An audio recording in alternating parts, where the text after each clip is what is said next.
काय सांगायचं? त्यांना काहीतरी सांगावं लागेल.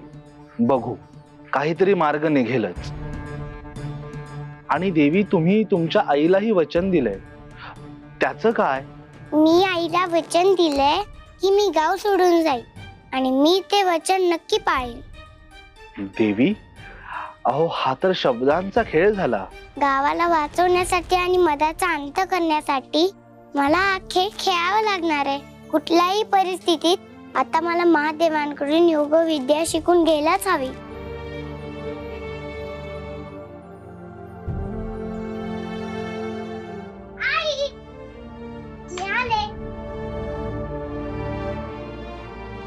मैत्रिणींना भेटून आले, त्यांचा निरोप घेतला.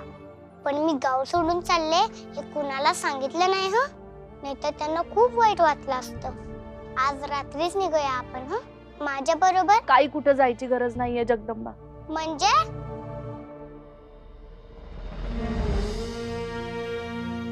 आमचं ठरलंय, तुला कुठं बी पाठवायचं नाही ते. काय हो? वय, तुला कुठं बी जायची गरज नाही, गावातच राहा.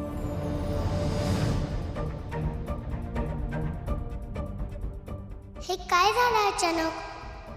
मी या गावातून बाहेर गेलेच नाही तर महादेव तरी मला योग विद्या कशी शिकवणार? माझी त्यांची भेट कशी होणार? काय करू आता मी?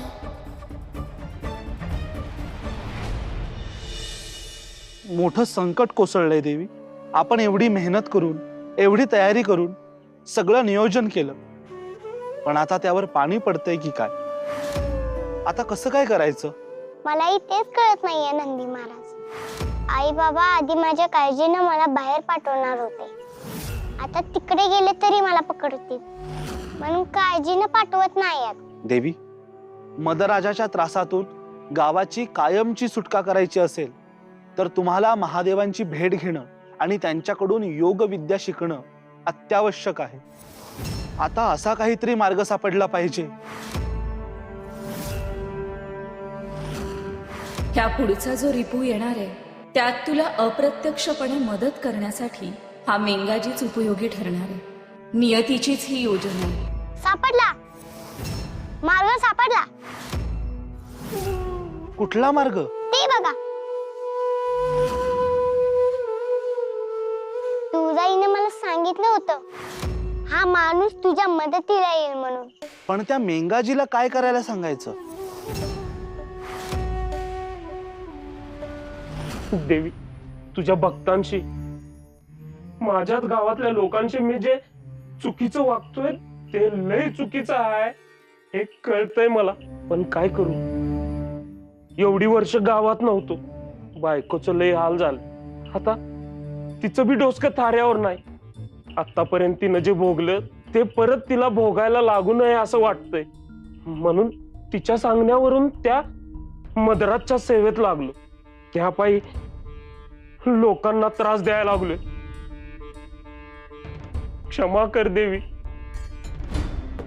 क्षमा कर. मेंगाजी भाऊ, काय, कसं काय? तुमची अडचण कळतेय मला. तुम्ही देवीचे निस्सीम भक्त आहात. कधी कधी आपल्या कारभारणीच्या हट्टापायी, तिच्या काळजीपोटी काही गोष्टी कराव्या लागतात माणसाला. मी समजू शकतो. पण मेंगाजी भाऊ, या तुमच्या समस्येवरचा उपायही आहे बरं का माझ्याकडे. काय उपाय सांगा?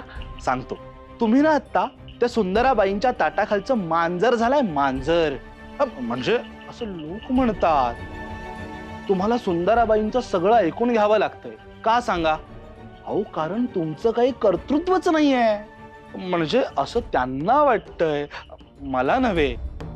आता तुम्हाला दाखवून द्यावं लागेल की तुम्ही देखील तेवढेच समर्थ आहात, हुशार आहात, कर्तृत्ववान आहात. मी सांगतोय तो उपाय केलात तर सुंदराबाईंचं काही ऐकून घेण्याची वेळच तुमच्यावर येणार नाही आणि मदराजांच्याही मर्जीत राहाल तुम्ही.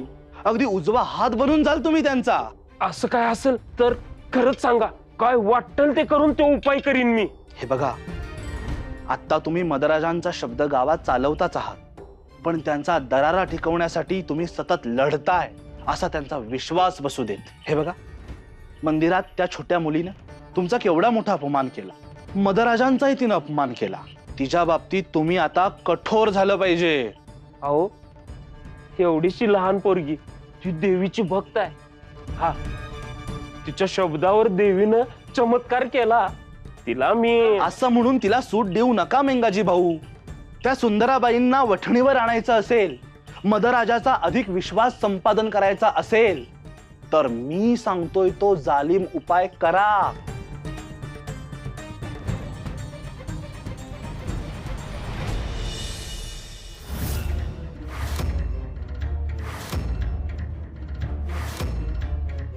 मेंगाजी, जा, बिंदास लढा. सुंदराबाई कायमच्या तुमच्या धाकात राहायला पाहिजेत ना? मग जा, मी सांगितले ते करून या.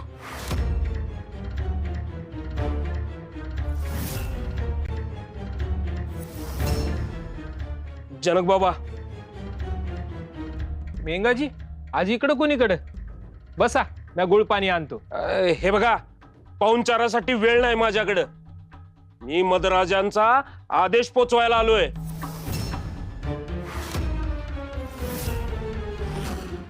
कसला आदेश? हे बघा, काल तुमच्या लेकीनं देवळात जो काय घोळ घातलाय ते मदराजांना कळलंय. नाही भडकल्यात ते. हा, आता आपली आधीपासून ओळख आहे. आता ती तुझीच पोरगी आहे म्हणून म्या मध्यस्थी करून मदराजांना जरा शांत केलंय. परत जर तुझी पोरगी मदराजांच्या विरोधात काय वेड वाकड करायला गेली तर मी काय आवरणार नाही. जे काय होईल ते तुम्ही भोगा. तिला कठोर शिक्षा होईल हे लक्षात ठेवा.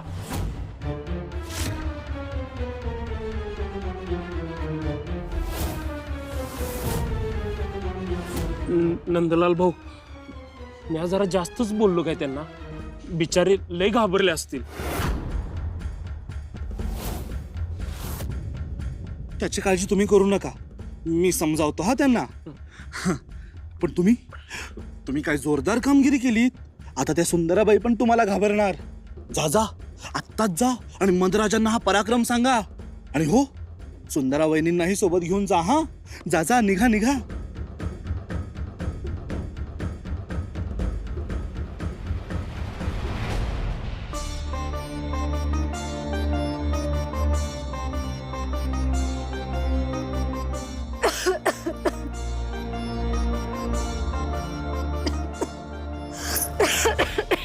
आई, किती आजारी आहेस ग?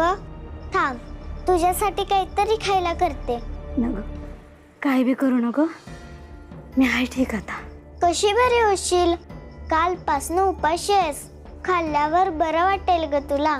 काय करणार आहेस खायला? घरात अन्नाचा एक कण बी नाही. तू बी कालपासून उपाशीच आहेस की. मी आज काहीतरी तुला करायला पाहिजे. तर माझी ही अवस्था अशी. थांब, मी बघते आई.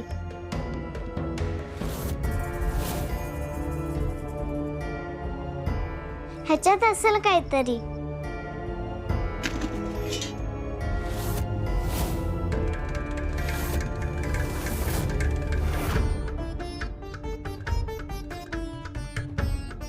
ह्याच्यात तरी.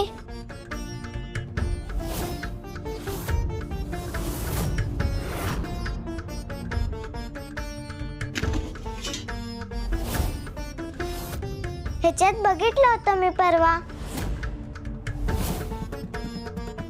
तुम्ही आजारी आहात असं समजलं. आईने काढा दिलाय तुमच्यासाठी. थांबा, मी पाचते तुम्हाला. अगं नग, मी घेईल नंतर ना. नको, आत्ताच घ्या.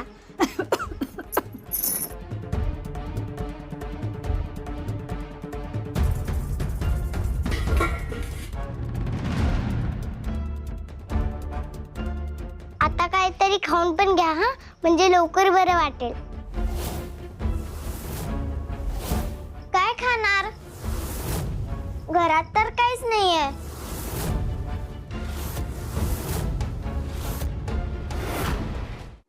अगं काहीतरी काय बोलतेस?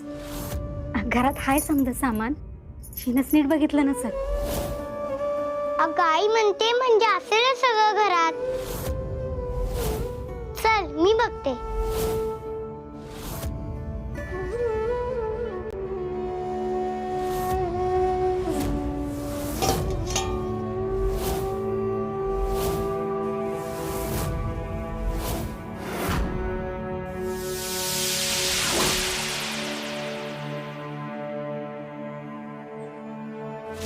मालू, कशी आहेस ग तू?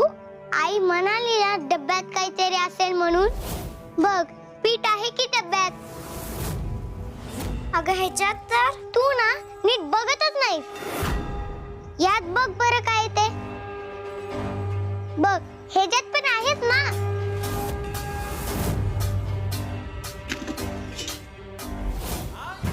ह्याच्यात पण आहे. हे कुठनं आलं? तुम्ही म्हणालात का नाही डब्यात काहीतरी असेल, तेच आहे. धूळ जायचीच किरपा झाली बघ. आई, पटकन मी तुझ्यासाठी काहीतरी खायला करते. हा, अगं थांब, म्या करते जमल तसं. तू माझी मदत कर. आता बरं वाटतंय.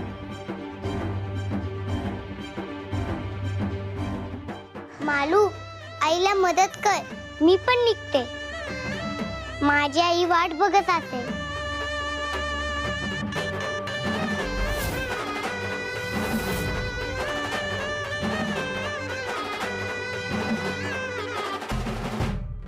मी इथे नसताना माझ्या गावातल्या कुणाला बी काय बी कमी पडू देऊ नकोस तू. आई